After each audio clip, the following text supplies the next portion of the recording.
இந்த சிம்டம்ஸ்லாம் வரணும். திருவாசகம் பாடினா அப்படியே கண்ணில் தண்ணி வரும். இந்த கோயிலுக்குலாம் போனால் பம்பையெல்லாம் அடித்தா அப்படியே உடம்பெல்லாம் முறிக்கும். அப்போ அடுத்த நிமிஷம் என்ன வரும்னு அர்த்தம், அவனுக்கு மருள் வரப்போதுன்னு அர்த்தம்.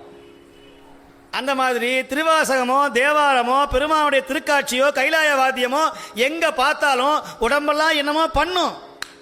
கை என்ன பண்ணும், அந்த திருநீரை அப்படியே திருநீரை எடுத்து நெத்தியில் பூசலாமான்னு தோணும். ரெண்டு கையும் தட்ட தோணும். உங்கள் கால் தரையில் நிற்காது, அப்படியே ஆடும்.